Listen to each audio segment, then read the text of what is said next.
Riemann hypothesis बहुत ज्यादा news में है। क्यों न्यूज में है? ये एक 161 साल पुरानी 161 ईयर ओल्ड पुरानी मैथ मिस्ट्री है। बहुत सिंपल सी मैथ मिस्ट्री है। मैथ मिस्ट्री क्या है कि जो प्राइम नंबर्स होते हैं वो नंबर्स जो कि या तो खुद से डिविजिबल है या 1 से डिविजिबल है, जैसे कि 7 हो गया, जैसे कि 13 हो गया। तो ये जो प्राइम नंबर्स होते हैं ये कितने हैं और क्या ये प्राइम नंबर्स किसी पैटर्न में है? जैसे कि 2, 3, 5, 7, 11, 13, 17, 23, 29, 37। तो ये क्या कोई पैटर्न है? इस पैटर्न को ढूंढना ही अपने आप में एक रायमन हाइपोथेसिस है। ये जो रायमन हाइपोथेसिस थी ये किसने पुट फॉरवर्ड की थी? तो एक रेनाउंड जर्मन मैथमेटिशियन है जॉर्ज फ्रेडरिक बर्नहार्ड रायमन। इन्होंने एक पेपर पब्लिश किया 1859 में और उसमें इन्होंने बताया कि भाई एक पैटर्न ऐसा डिवाइस किया जा सकता है जिससे हम पता कर सकते हैं कि ये जो प्राइम नंबर्स हैं 2, 3, 5, 7 ये किस पैटर्न में हमको मिलते हैं। अब जब ये बर्नार्ड रायमन ने 1859 में ऐसा बोल दिया, अब ये तो मर के चले गए, लेकिन उसके बाद से ये हाइपोथेसिस ही बन के रह गई है, इसका कोई प्रूफ निकल के नहीं आया।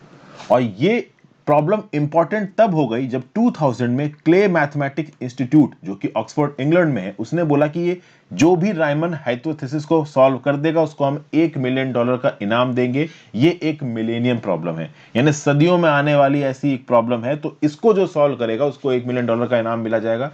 हालांकि यहाँ पे $1 मिलियन के इनाम के लिए लोग मेहनत नहीं करते हैं, यहाँ पे जो रिकॉग्निशन मिलता है उसके लिए मेहनत करते हैं। अब ये न्यूज में क्यों है? 161 साल पुरानी चीज न्यूज में क्यों है? न्यूज में इसलिए है क्योंकि 74 साल के हैदराबाद के Sreenidhi institute of science and technology के एक प्रोफेसर डॉक्टर कुमार ईश्वरन ने ये बोला है कि इन्होंने 2016 में ही इस प्रॉब्लम को सॉल्व कर दिया। और जब इन्होंने 2016 में प्रॉब्लम को सॉल्व किया तो इन्होंने अपने प्रॉब्लम को सामने रखा। अब जैसे कोरोना वायरस में जब भी कोई दवाई से रिलेटेड रिसर्च पब्लिश होती है तो उस रिसर्च का पीयर रिव्यू होता है, और सिर्फ कोरोना वायरस में नहीं, मेडिकल फील्ड में अगर कोई भी मेडिसिन से रिलेटेड रिसर्च पब्लिश होती है तो उसका पीयर रिव्यू किया जाता है। पीयर रिव्यू मतलब जो साथ के मेडिकल फेटर्निटी के लोग हैं वो अपना व्यू पॉइंट देंगे। तो उसी प्रकार से जब डॉक्टर कुमार ईश्वरन ने यह बोला कि मैंने सॉल्यूशन ढूंढ लिया है, तो क्ले मैथमेटिक्स इंस्टीट्यूट के नियम कानूनों के हिसाब से इस पर्टिकुलर सॉल्यूशन को किसी बड़े मैथमेटिकल जर्नल में छापना होगा और कम से कम 2 साल तक उसके ऊपर पीयर रिव्यू आएंगे। तो रिसर्च गेट पे जब ये पब्लिश किया गया तो रिसर्च गेट पे इनको काफी व्यूज मिले, लगभग 22,000 व्यूज मिले, लेकिन at the same point of time ये जो सीएमआई है, क्ले मैथमेटिकल इंस्टीट्यूट है, इसने ये भी बोला है कि बहुत बड़े बड़े जर्नल्स ने मिस्टर ईश्वरन की थ्योरी को छापने तक से मना कर दिया है। और जिस जर्नल में ये छपा भी है और इतने साल तक ये पब्लिश रहा है, सिंस आप कह सकते हो 2016 से लेके 2019 तक, वहां पे कुछ 4 रिस्पॉन्सेज निकल के आए हैं इनकी थ्योरी के अगेंस्ट में। और उन 4 रिस्पॉन्सेज में से कोई भी ऐसा कोई बहुत स्ट्रॉन्ग पॉजिटिव रिस्पॉन्स नहीं है। एक मद्रास के प्रोफेसर साहब हैं, उनका स्ट्रॉन्ग पॉजिटिव रिस्पॉन्स है। कुल मिला के देखिए, अगर इंटरनेशनली जो मैथमेटिकल साइंटिस्ट हैं अगर उनकी थ्योरी के साथ वाक्य रखते होते तो मोस्ट प्रोबेबली इसको अभी के लिए अप्रूवल मिल गया होता। आगे अप्रूवल मिलेगा इस बात के चांसेस देखिए थोड़े कम है। रीजन बीइंग काफी साल बीत चुके हैं। 2016 में एक क्लेम किया था ईश्वरन साहब ने कि इन्होंने सॉल्यूशन ढूंढ लिया है और अब तक रिकॉग्निशन इनको इस चीज का नहीं मिला है। अब देखिए इंडिया से इन्होंने अब सॉल्यूशन ढूंढा है, हो सकता है देखिए कभी कभी इस प्रकार के जो सॉल्यूशंस हैं इनको रिकॉग्निशन बहुत सालों बाद मिलता है। एल्फ्रेड वैगनर ने भी तो बोला था कि जो कॉन्टिनेंट से वो अंदर से टूटे हैं, लेकिन उस समय पे तो उस पर हंसा गया, बाद में बोला गया कि इसकी थ्योरी सही है। तो हो सकता है मिस्टर ईश्वरन साहब की थ्योरी सही हो लेकिन इसको अभी इमीडिएट बेसिस पे रिकॉग्निशन ना दिया जा रहा हो। अब यहां पे द प्रिंट में एक बहुत अच्छा व्यू पॉइंट दिया हुआ, होली ग्रेल और double edged sword. Mathematical community में प्राइम नंबर्स के पैटर्न को ढूंढना अच्छी बात है, लेकिन यहां पे जो बड़ी बड़ी एल्गोरिथमिक मॉडल्स होती हैं, जैसे कि फॉर एग्जांपल कभी आप इंटरनेट बैंकिंग का पेमेंट करते हो या फिर वॉल स्ट्रीट पे या फिर इंडिया की दलाल स्ट्रीट पे जाके आप ट्रेडिंग करते हो, तो आज की डेट में आपको पता है कि बहुत सारे आर्टिफिशियल इंटेलिजेंस के सॉफ्टवेयर्स का इस्तेमाल किया जा रहा है। बहुत सारे क्रिप्टोग्राफिक सॉफ्टवेयर्स में मैथमेटिकल मॉडलिंग के कंसेप्ट इस्तेमाल किए जाते हैं और उनमें पाई और ये जो प्राइम नंबर्स होते हैं इनका काफी इंपॉर्टेंट रोल होता है। क्योंकि क्या होता है कि जो प्राइम नंबर्स होते हैं ना, प्राइम नंबर्स को एक ह्यूमन माइंड के हिसाब से कैलकुलेट कर पाना मुश्किल है और प्राइम नंबर्स का कोई पैटर्न नहीं है। बाकी नंबर्स का पैटर्न मिलता है, ऑड नंबर का, इवन नंबर का।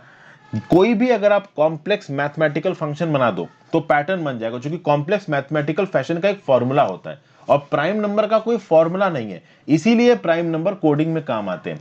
हैफेजर्ड वे में जो भी मशीन होती है वो मशीन किसी भी फ्यूचर के प्राइम नंबर को एसेस करती है और दो रैंडम प्राइम नंबर सेलेक्ट होते हैं और उनके मल्टीप्लिकेशन के हिसाब से किसी एक ट्रांजैक्शन का ऑथेंटिकेशन होता है। बैक एंड में मैथमेटिकल मॉडलिंग चल रही होती है, हमें नहीं नजर आती, हम तो बस ओटीपी डाल के पेमेंट को वैलिडेट कर देते हैं।